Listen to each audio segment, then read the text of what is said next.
back to tuition.lk website. දොළපතර අද තාත්තරින් පිළිගන්නවා tuition.lk web අඩවියට. මේ වෙද්දී අපි හිතනවා පහුගිය අපි ඉගෙනගත්ත පාඩම් වලට අදාළව ප්‍රශ්න පත්‍ර කරලා ඇති. ඒ වගේම 6 ශ්‍රේණිය සිට 11 ශ්‍රේණිය දක්වා ඔයගලන්ට අවශ්‍ය සියලුම ප්‍රශ්න පත්‍ර ලබා ගන්න පුළුවන් tuition.lk web අඩවියේ.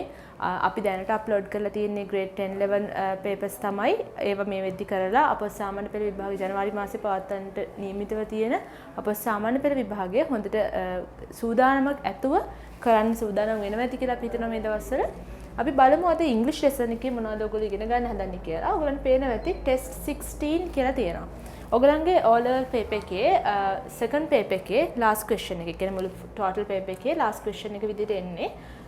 ඔයගලන්ට essay, story, paragraph, speech or article writing question එකක් තමයි. එතකොට මේ වගේ question එකක් ආවහම මේක elective question එකක්. මේකෙන් ඔයගලන්ට තෝරගන්න පුළුවන් කොයි එකද ලියන්නේ කියලා. questions 4ක් එනවා. ඒ කියන්නේ options 4ක් තියෙනවා. options 4ෙන් එකක් තෝරගෙන ලියන්න තියෙනවා. අපි බලමු example එකක් විදිහට 2019 O level paper එකේදී ඔයගලගෙන් අහලා තියෙන ප්‍රශ්නේ මොකක්ද කියලා. Write on one of the following, use about 200 words. options 4ක් තියෙනවා මම කලින් කිව්වා වගේ. ඒ හතරෙන් මේ එකක් තෝරගන්න කියලා කියනවා. use about 200 words. වචන 200ක් පමණ පාවිච්චි කරන්න කියලා කියනවා. ඒක විශේෂයි. බලමු අපි questions 4 මොනවද කියලා. First one, an article to a school magazine on the topic is eating healthy food leads to a healthy life. Eating healthy food leads to a healthy life. මේක article එකක්. අපි කලින් කතා කළා articles එන්න පුළුවන් කියලා. ඊළඟට ඒකට include වෙන්න ඕන දේවල් ටික කියලා තියෙනවා. අපි quickly බලමු ඊළඟ question එක මොකක්ද කියලා. An essay on why a society should respect its elders. essay writing topic එක දීලා තියෙනවා. Third one, part C.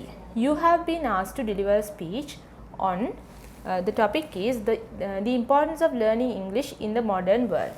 එතන මේක speech එකක් topic එක දීලා තියෙනවා. At the English activity day in your school, write a speech including these things. And part D. Write a folk story you have read or heard. Folk story. එතකොට ඔයගලන්ට පේනවා ඇති මෙතන අහලා තියෙන ආටිකල් එකක්. මුලින්ම ආටිකල් එකක්. ඊළඟට essay එකක්. ඊළඟට speech එකක්.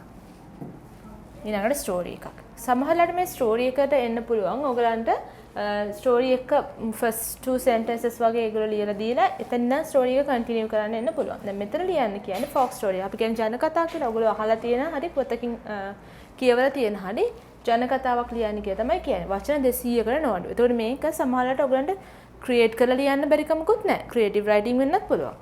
එතකොට අපි part C බලමු. part C එකේ කියන්නේ you have been asked to deliver a speech on the importance of learning English in the modern world at the English activity day in your school. Write your speech including English is a global language and useful for higher studies, advantage for better job opportunities, enable working abroad. එතකොට මේ facts ටික include කරලා තමයි ඔයගලන් ලියන්න කියන්නේ.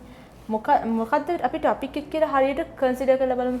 The importance of learning English in the modern world. බලන්න not only the importance of learning English modern world එක කොහොමද ඒක benefit එකක් වෙන්නේ කියන එක තමයි අපිට මෙතන discuss කරන්න තියෙන්නේ. and it's a speech. අපි කොහොමද speech එකක් පටන් ගන්නෙ. මේක English activity day එකේ තියෙන speech එකක්. ඒතකොට ඒ වගේ day එකකට අපි ස්පීච් එකක් කරද්දී අපි මුලින්ම greet කරන්න ඕනේ. ස්පීච් එක first part එක අපි greet උදේ කරන good morning, good evening, good afternoon ඒ වගේ ස්පීච් එකක් start කරන method එකක් තියෙනවා. ඊළඟට ඕනේ අපි කාටද address කරන්නේ? Dear teachers, dear my dear friends, dear parents, dear chief guest ඒ වගේ කාටද address කරන්න කියන එක අපි consider කරන්න ඕනේ. මේ ස්පීච් එකක් ලියද්දී මේ හැමදේම ලියවෙන්න ඕනේ. හිතන්න එපා දැන් essay එකක් ලියන එක විදිහටම අපිට speech එකක් ලියන්න පුළුවන් කියලා. එහෙම ලියන්න විදිහක් නැහැ. එතකොට එහෙම මුලින් greet කරනවා, ඊළඟට address කරනවා, ඊට පස්සේ introduction එකක් ගන්න. මේ වගේ topic එකක් දුන්නාම අපිට කියන්න පුළුවන් today I'm going to speak about the importance of learning English in the modern world. So let me start it like this. ඒ වගේ කතා කරන friendly language එකකින් speech එකක් ලියන්න පුළුවන්. දැන් සිංහල වල තිබ්බට කතා කරන භාෂාවයි ලියන භාෂාවයි කියලා දෙකක් ඉංග්‍රීසි වල එහෙම නැහැ. හැබැයි ස්පීච් එකකදී අපි කතා කරන ශෛලිය වෙනස්. ඒතකොට ඒ ශෛලියෙන් තමයි මේ ස්පීච් එක ලියවෙන්න ඕනේ. ඊට පස්සේ අපි බොඩි එක කන්ටිනියු කරගෙන at the end of the speech අපිට පුළුවන් I hope you gain some knowledge from today's speech. So let me conclude this speech like this කියලා මොකක් හරි ඔයගලන්ට කැමති phrase එකක් දාලා conclusion එක දාලා එතනින් හාට thank කරලා end කරන්න පුළුවන්. ඒ වගේ තමයි අපි speech එකක් ලියන්නේ. ඊළඟට අපි බලමු කොහොමද essay writing කරන්න කියලා. An essay on why a society should respect its elders. ඇයි society එකක් ඒකේ ඉන්න elders ලා වැඩිහිටියන්ට සලකන්න ඕනේ, ඇයි කියන එක respect කරන්න ඕනේ, ගරු කරන්න ඕනේ, ඇයි කියන එක ගැන තමයි මෙතන කතා කරන්න කියලා කියන්නේ. මොනවද include කරන්න ඕනේ? Senior citizens have experience in their life and they deserve respect and they deserve dignity and appreciation, and also they have served the country and they teach us good manners and traditions. එතකොට බලන්න අපි දැන් සාමාන්‍යයෙන් අපි මේ වගේ essay එකක් තනියම හිතලා ලියනට වඩා අපිට මේ include කරන්න ඕනේ දේවල් මෙහෙම points විදිහට දුන්නාම we can manage our paragraphs, we can manage the body of the essay. දැන් අපිට පුළුවන් මේ එක point එකක් ගැන එක paragraph එකක් ලියන්න. අනිවාර්යෙන් essay එකක්, speech එකක්, paragraph writing එකක් ලියද්දී consider කරන්න ඕනේ main දෙයක් තමයි paragraphs බෙදන්නේ කොහොමද කියලා. paragraph එකකට මේ එක point එකක් include කරලා ඇයි eldersලා why we consider them as experienced personals. ඇයි ඒගොල්ලන්ව අපි experienced කට්ටිය විදිහට සලකන්නේ කියන එක paragraph එකකින් ලියනවා. ඊළඟට why they deserve respect. ඇයි අපි ඒගොල්ලන්ට ගරු කරන්න ඕනේ? ඇයි ඒගොල්ලෝ ගරු බුහුමන් ලැබීමට සුදුසු අය වෙන්නේ කියන එක තව paragraph එකකින් ලියන්න පුළුවන්. why they need appreciation. ඇයි වැඩිහිටියන්ට ඒ වගේ සේවයක් කරපු අයට අපි appreciate කරන්න ඕනේ ඇයි කියන එක paragraph එකකින් ලියන්න පුළුවන්. මොනවද ඒගොල්ලන්ගේ රටට වෙලා තියෙන සේවාවන්? think that if he is a state worker, රජයේ සේවකයෙක්, state service එකේ හිටපු කෙනෙක් කියලා හිතන්න. ඒතර ඒ වගේ කෙනෙක් retired වෙලා ඒගොල්ලන් ගෙදර ඉන්නවනම් ඒ වගේ elder කෙනෙක් නම් එහෙම නැත්නම් වෙනත් ඕනම දැන් elders බහුතරයක් ඉන්න කට්ටිය පුළුවන් කාලේ හොඳට රස්සාවක් කරලා රට සේවයක් කරපු කට්ටිය.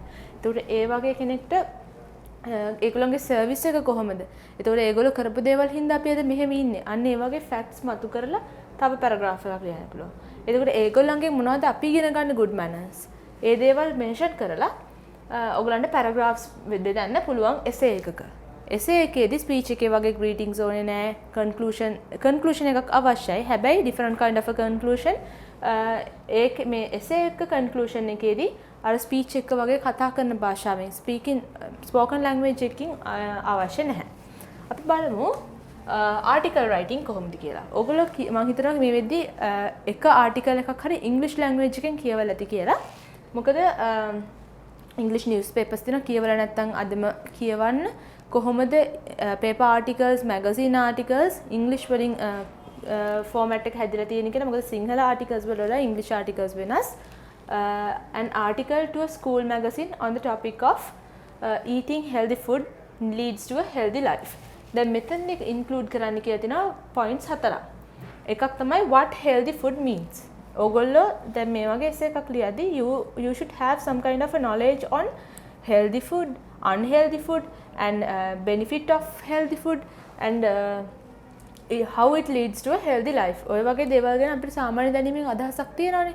So that you can include those points into these 4 factors. First one is what healthy food means. So අපි හිතමු ඔයා දන්නේ නැහැ හරියට මොකද්ද healthy food කියන්නේ කියලා. හැබැයි ඔයා තෝරගත්තේ මේ article එක ලියන්න. මේ 4ෙන් තෝරගත්තේ first one. Healthy food means කල්පනා කරලා බලන්න. අපි දැන් පොඩි කාලේ ඉඳන් ඉගෙනගත්ත දේවල් තියෙනවා. ඔයගලන්ට පරිසරය, විද්‍යාව වගේ විෂයන් වලින් ඉගෙනගත්ත දේවල් තියෙනවා. කල්පනා කරලා බලන්න.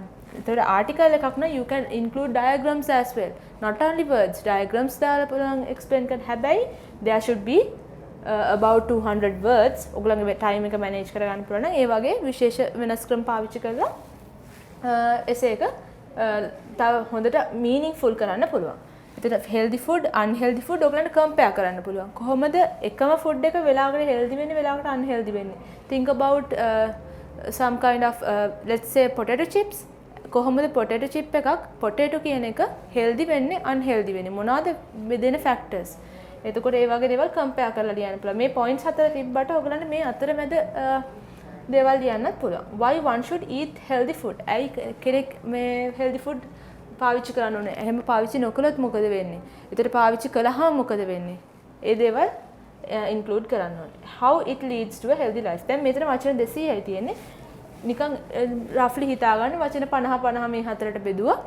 එතකොට මේ ඔයගලන්ට ගානට මේක කම්ප්ලීට් වෙනවා. 50න් ඉවර වෙන්නේ නැහැනේ. 50ට වඩා වැඩි වෙනවා. ගානට මේ හතරෙන් කම්ප්ලීට් වෙනවා. ඔන්න ඔය වගේ තමයි මේ question 16 ටෙස්ට් 16 වලට ඔයගොල්ලෝ ප්‍රශ්නිකට උත්තර ලියන්න ඕනේ. අපි බලමු තවත් ප්‍රශ්න ආකාරයකට කොහොමද පිළිතුරු සපයන්නේ කියලා. මේකට අදාළ ප්‍රශ්න තියෙනවා tuition.lk වෙබ් අඩවියේ. අදම ගිහිල්ලා ඒක කරලා ප්‍රශ්න මොනවා හරි තියෙනවා නම් මේ වීඩියෝ එකට යටින් කමෙන්ට් කරන්න. අපි ඒවලට උත්තර දෙන්න සූදානම්.